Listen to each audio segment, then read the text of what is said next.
C'est parti. Alors, tout d'abord, bonjour à tous. Je m'appelle Mathieu Coudriot. Je fais partie d'une équipe Pavlov où, du coup, il y a plusieurs étudiants, dont, du coup, Julie, Hicham, Lisa, Lorraine et Audrey, qui, du coup, nous sommes une équipe pluridisciplinaire avec des architectes, architectes d'intérieur, urbanistes, designers, ainsi une panoplie d'ensemble d'étudiants qui ont voulu répondre à la question. Et donc, on est parti tout simplement du constat que la santé urbaine était un jeu majeur dans les années futures. Et de plus en plus, avec le Covid qui est arrivé, les besoins et les envies des habitants ont évolué. Et en fait, on l'a bien vu tout simplement avec le premier confinement.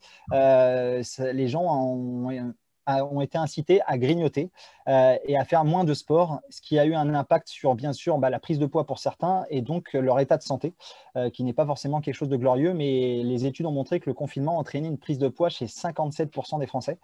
Et pourtant, en moyenne, 42% des Français ayant pris du poids ont pourtant fait du sport tous les jours.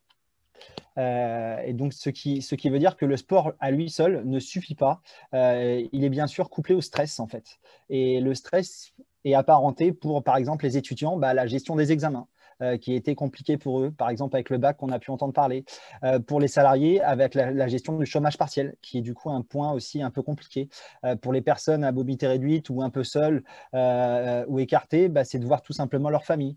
Et tout ça, ça a engendré qu'il y a une perte de sommeil ou de la récupération et qui sont des problématiques réelles du stress qu'il faut opérer.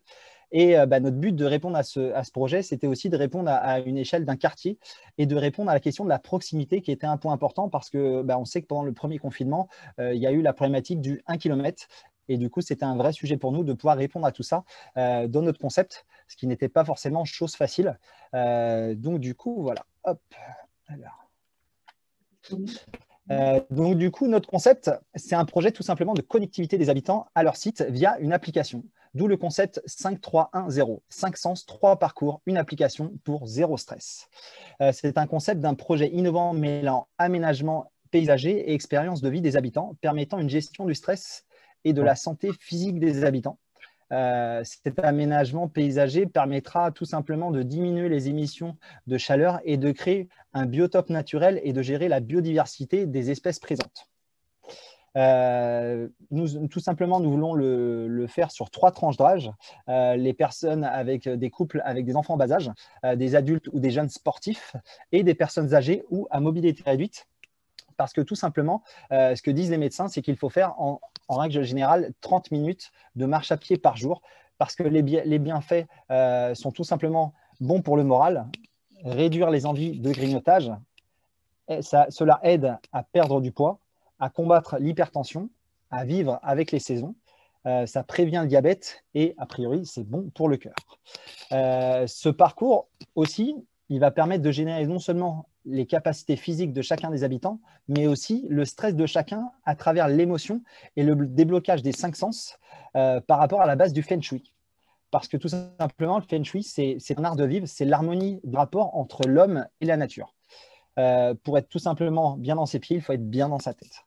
Par conséquent, vous l'avez compris, le parcours disposera des 5 étapes qui sont la vue, l'odorat, l'ouïe, le toucher et le goût. Et donc, du coup, je vais vous montrer un peu comment fonctionnent les 3 parcours. Alors, hop, voilà. Alors, tout simplement, la balade active, le parcours jaune, c'est le parcours pour les enfants, un parcours pédagogique avec l'éveil des sens et le développement de la motricité avec des jeux principalement et surtout avec les questions de l'eau, du circuit d'eau. Nous avons aussi le parcours sportif où là, tout simplement, nous souhaitons dépenser de l'énergie, mais passant par une phase où, forcément, quand vous faites une activité physique, il y a toujours un échauffement, une course, et après, la période de relaxation ou d'étirement.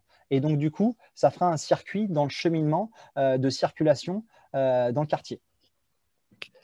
Et pour finir, la promenade douce pour les personnes âgées ou en mobilité réduite, c'est un lieu en douceur et d'apaisement, générant de l'émotion et de la joie par le biais de paysages remarquables et le biais de la sensibilité des matériaux. Et donc tout ça va amener à ce qu'il y ait une interconnexion pour que du coup, les 3 parcours se rejoignent au sein d'un même aménagement au centre du quartier.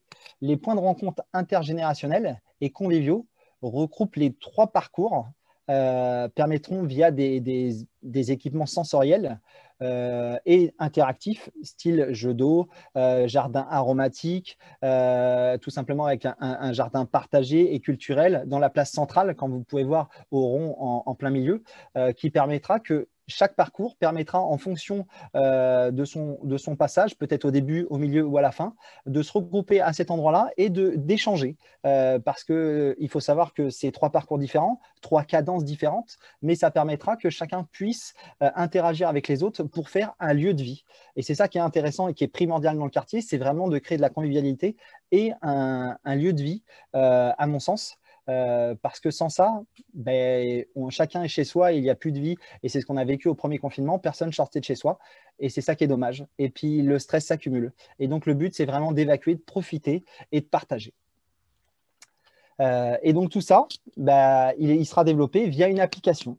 Ce parcours sera transposé dans l'application et permettra à chaque habitant de créer un profil personnalisé, anonyme pour des questions de sécurité de données. Il faut savoir que voilà, il n'y aura pas forcément de nom, mais vous pourrez remplir votre âge, votre poids, pour savoir en fonction de quel parcours vous désirez. Et ça permettra aussi de gérer vos humeurs, c'est-à-dire en fonction, si vous êtes fatigué, vous avez une journée chargée, mais vous avez envie de vous dépenser un petit peu ou en tout cas de vous relaxer, peut-être que le parcours bleu sera peut-être le plus adapté pour ce soir, mais peut-être que demain, vous sentirez l'âme d'un sportif ou d'une sportive et vous aurez envie tout simplement de vous donner ce challenge. Et ben, vous pourrez le faire. Et c'est ça qui est important. Ça permet de développer ça pour chacun. Et l'application permettra de dire que vous pourrez donner vos émotions et le retour sur expérience, comme on dit le RIO ou le RIE, le retour sur expérience est très important. C'est ce qui va permettre aussi, sur le long terme, de faire évoluer cette application, évoluer le secteur auquel nous avons mis ces parcours, parce que le but, c'est que ça soit interactif, dynamique et que ça soit pérennisé dans le temps, parce qu'on sait très bien que quand vous êtes dans un secteur, vous mettez une chose en place, elle marche 2 mois, 3 mois, 6 mois peut-être, mais est-ce qu'elle va marcher encore dans 2 ans, dans 3 ans? Donc, il faut bien l'innover, la faire évoluer avec son temps. Et c'est grâce à ce retour d'expérience des habitants, parce que c'est bien un projet pour eux, que c'est eux-mêmes qui vont le développer et le faire surtout évoluer, parce qu'en fonction de leur retour d'expérience, le parcours bleu a marché parce que ce qui m'a plu, c'était les jets d'eau, parce que c'était l'aromathérapie, parce que c'était l'interactivité sur la place centrale. Tout ça, c'est des retours d'expérience qui sont importants et feront évoluer le mode de vie et que les gens se sentiront bien. Et c'est ça qui est important. Donc, et ce qu'il faut savoir, c'est que ça, c'est la première étape de l'application, mais l'application, à terme, elle pourra aussi se coupler via un entraînement plus poussé sportif, mais aussi alimentaire, par exemple, pour la bonne santé des habitants, voire même, pourquoi pas, un chat pour faire des rencontres, comme on pourrait le dire, histoire que les habitants puissent se connecter ensemble, parce que c'est pas parce qu'on ne se connaît pas et qu'on est voisins qu'on ne peut pas se parler, qu'on ne peut pas se dire bonjour, s'accueillir à bras ouverts, entre guillemets, parce qu'il y a le Covid, mais du coup, de pouvoir communiquer. Et je pense que c'est ça qui est important, parce qu'on est habitant d'un quartier, on peut discuter. Et tout ça, en physiquement, il y aura des QR codes pour des données d'information sur l'intégralité des points et des sens marquants dans le parcours, qui permettra du coup de faire un côté pédagogique, par exemple sur un point de vue remarquable, donc parler un peu d'architecture, sur la balade, sur les plantes, aromathérapie, un peu de pédagogie. Il faut savoir que le but, c'est aussi de créer de l'émotion, créer un parcours et un peu de la pédagogie pour tout le monde. Donc, cette application pourra bien sûr être développée pour les réticents via un site web, par exemple, à défaut que les gens l'aient sur une application, ou tout simplement un ordinateur pourrait être mis à la mairie à la disposition de tous, ou tout simplement dans la petite association de quartier pour que du coup, tous les gens qui ont besoin puissent l'avoir.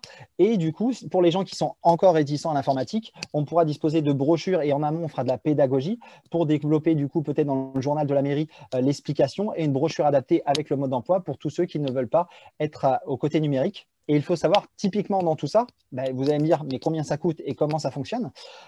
C'est pas très compliqué. Dans le principe, il faut savoir que la zone paysager sera aménagée de façon générale. Donc, nous, on viendra se coupler à cette équipe de maîtrise d'œuvre dans la partie conception. Donc, il n'y aura clairement pas de surcoût parce qu'on sait que la conception, ça va être 0,5% du prix global des travaux, ce qui est dérisoire.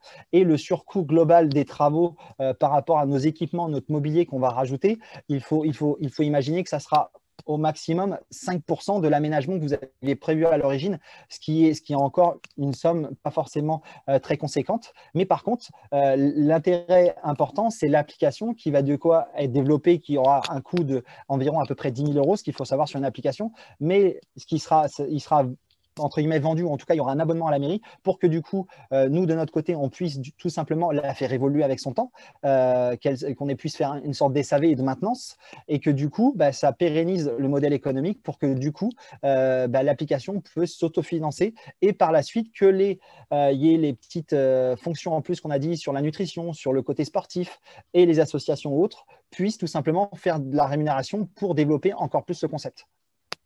Voilà. Merci beaucoup, Mathieu. Le temps est écoulé. Je vais passer maintenant la parole, mais surtout laisser les membres du jury poser les questions. Une question. J'en ai une. Donc, les aménagements que vous prévoyez se situent uniquement et entièrement dans l'espace public, n'est-ce pas? Tout à fait. Tout à fait. Le but, c'est vraiment que ça vous appartienne à vous, à la mairie. C'est pas pour que les gens… Ce qu'il faut savoir, c'est qu'il faut les pérenniser dans le temps. Si vous les mettez à l'intérieur des bâtiments, les choses comme ça, il faudra que tous les habitants, voire même des gens qui viendront de l'extérieur, hein, si ça marche très bien, le but, c'est de créer du lien social au niveau du quartier. Mais on peut imaginer que le concept marche très, très bien et que tout le monde vient de partout pour faire ce circuit parce qu'il n'y a pas de parc à côté assez poussé sur ce concept-là pour donner envie. Pourquoi pas? Donc, le mieux, c'est que du coup, tout soit dans l'aménagement extérieur pour que ça puisse fonctionner et que ça soit à l'air libre, ce qui est important à l'heure d'aujourd'hui.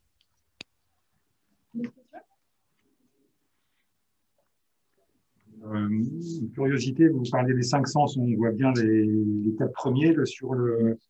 Alors, je vais vous reprendre les slides pour vous montrer, par exemple, sur la balade douce, de quel sens vous voulez parler? Le goût et le toucher, dites-moi un peu. Alors, point important, le goût, par exemple, c'est ce que je disais quand je parlais des jardins potagers, ou par exemple de l'aromathérapie. C'est par exemple, vous savez très bien que si on développe du persil, du basilic, des choses comme ça, c'est des choses qui peuvent se toucher, qui ont une odeur et qui peuvent clairement se manger. On pourrait même imaginer à terme qu'une association se développe pour faire des paniers de légumes, des choses comme ça qui puissent être cultivées, et pourquoi pas faire développer des paniers là-dessus. C'est un concept qui pourrait même se développer par la suite. Oui, sur les lieux communs, ce serait bien sûr les secteurs doux dont vous parliez. L'endroit où les trois… Oui, c'est ça. En fait, c'est la place centrale, entre guillemets, par rapport au plan. C'était la place centrale qui est plus conséquente, qui permettrait de faire la plus grosse interaction et d'avoir, on va dire, un jardin paysager qui permettrait d'avoir des arbres fruitiers, qui permettrait d'avoir un jardin partagé, qui permettrait d'avoir un peu d'aromathérapie, qui permettrait d'essayer de développer un maximum de sens dans ce lieu-là et de faire de l'interactivité avec des personnes âgées, des jeunes sportifs ou tout simplement des enfants en bas âge. Moi, j'aime bien l'idée de la plateforme locale où les voisins créent des liens, s'échangent des informations, qui pourraient bien aller jusqu'à des biens et des services, bien sûr. Et donc, voilà, je tenais à vous dire mon approbation, en tout cas, voilà, sur merci, ça fait plaisir. La plateforme locale pour l'utiliser, moi, dans la ville dans laquelle j'habite.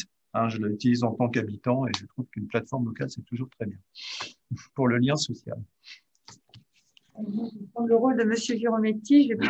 Je vais parler début. Je vais parler du coup, parce que j'entends parler espace public. J'ai bien compris, c'est très intéressant. Mais comment ça se passe?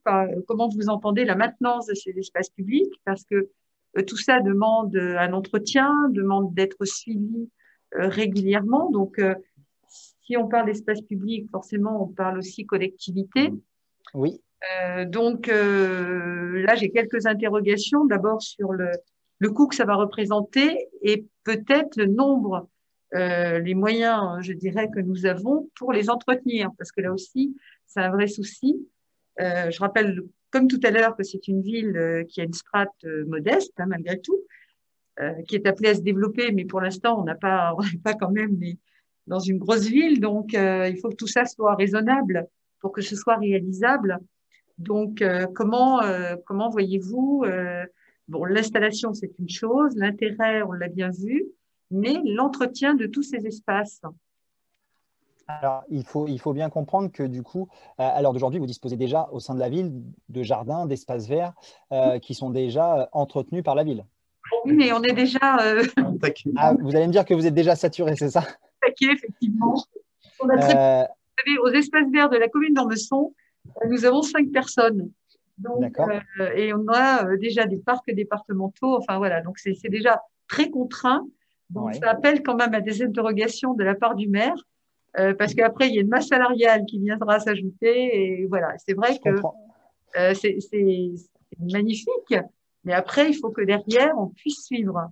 Alors, moi, je pense qu'aussi, c'est un aménagement alors, sur le coût de base, je pense que c'est un aménagement qui mériterait des subventions peut-être de la région ou de l'État parce que c'est quelque chose qui est innovant et qui répond totalement à la problématique de maintenant, qui permettra peut-être dans un premier temps de subvenir à des coûts d'aménagement, de conception Non, et parce que surtout sur le court terme. Après, sur le long terme, ce qu'il faut imaginer, c'est qu'il y a forcément un surcoût par rapport à ça, mais le bien-être des habitants et de la population qui va payer des impôts, parce qu'il y a des nouveaux habitants, donc plus d'impôts, donc du coup, plus de services à apporter. Et je pense que c'est une réponse peut-être à moindre coût de services qu'on apporte aux habitants qui permettra de dire c'est un, entre guillemets, c'est j'allais dire un bon rapport qualité-prix, mais je ne suis pas sûr que ça soit le bon terme.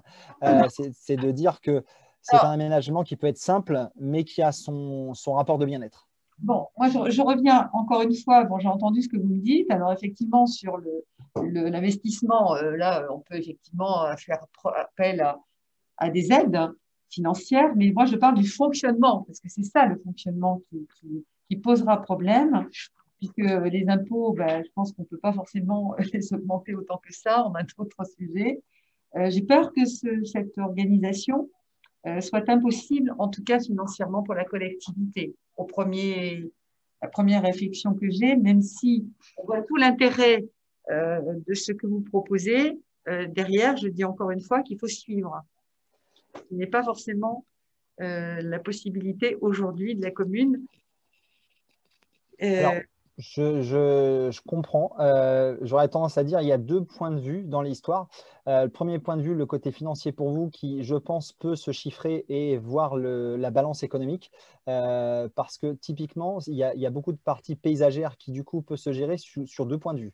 La partie pour vous de faire l'entretien, mais si le concept est assez développé, la communication est faite dans le bon sens et que, du coup, c'est un système partagé avec les habitants, conçu avec eux et partagé pour eux, on peut imaginer que les associations y prennent part et que du coup, par exemple, quand je parle du jardin partagé, qui est le plus gros point paysager et qui méritera le plus gros d'entretien, sera géré via les associations aussi qui cultiveront peut-être dessus et qui du coup qui vont faire l'entretien directement. Et ça pourrait être une façon de minimiser l'impact du coût pour vous à ce niveau-là. Mais ça veut dire une vision globale de l'investissement de chacun. Et je pense que c'est ça l'esprit, c'est-à-dire que à l'heure d'aujourd'hui, il faut faire le rapport et la balance économique de l'investissement et du rapport temps.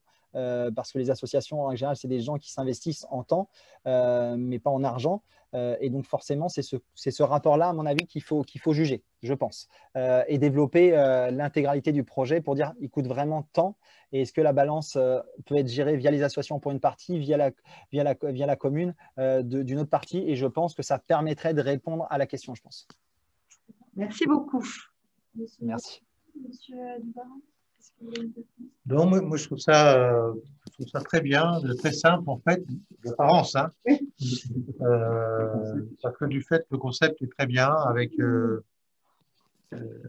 là, ce lieu, un lieu de vie, un lieu de rencontre, un lieu sportif pour tous, et puis effectivement un lieu social avec une application qui permet de communiquer aussi. Bon, après, voilà, j'ai entendu les éléments Du comptable. autour de l'accroche sur le plan, je veux dire évidemment, entretien, etc., qui effectivement, parce qu'il faut renouveler aussi, parce que sinon les gens peuvent se lasser. Mais je trouve vraiment l'idée, c'est d'ailleurs pas de question, hein, j'ai bien compris, c'est très, très limpide, vous avez bien exprimé, hein, et c'est en tout cas un très beau projet. Très bien. Il nous reste 1 minute 20 si quelqu'un a une dernière question. Alors, Alors, je ne suis pas sûr que ça soit une question. Moi, je pense que vous avez un concept qui n'est pas totalement abouti, mais qui pourrait des idées complémentaires. Je pense notamment comment vous détailleriez les parcours. Parce que là, on déborde très très largement l'échelle du quartier. Le quartier, 3 hectares, on en a très vite fait le tour. Donc, la notion de parcours va vous emmener beaucoup plus loin, en fait. Et comment vous envisageriez justement de définir ces parcours? Quelle serait la façon dont vous les fabriqueriez? Alors, ça a saccadé, désolé, je n'ai pas entendu toute la question. J'ai entendu comment vous irez plus loin, mais je n'ai pas entendu la suite. Le quartier en lui-même est assez petit, donc les parcours, on l'imagine, déborderaient assez largement le quartier en lui-même. Oui. Et donc, je vais vous poser la question sur la façon dont vous fabriqueriez ces parcours, dont vous les créeriez. Comment vous feriez pour les faire? En termes de conception, vous parlez? Parce qu'en fait, ce qui peut être intéressant, c'est que si ce concept prend et marche très très bien, c'est un concept qui peut aller, oui, bien au-dessus du quartier et on peut faire un maillage vert dans toute la ville. On appelle ça les circulations douces de façon générale, qui peut être aussi via, on n'en a pas forcément parlé, mais des circulations douces, donc ça peut être les vélos, ça peut être des choses comme ça, qui du coup peut embellir. Je vais peut-être aller large pour forcer un peu le trait, mais embellir le côté végétalisé de la ville d'Ormesson et du coup d'avoir le côté bien-être. Ce n'est pas juste un quartier qu'on a envie de vivre, c'est la ville qui, à part entière, se caractérise par, à défaut d'avoir les petites plaques, comme on dit, ville fleurie, de dire que c'est toute la ville qui est une ville de fleurie et qu'on a envie de vivre, peu importe où vous habitez, parce que le concept marche partout et que du coup, on se sent bien d'ici. Et forcément, ça ressent sur les habitants, sur l'état d'esprit de la ville et sur du coup les gens qui y vivent, quoi. Merci à vous. À tout à l'heure pour l'annonce des résultats.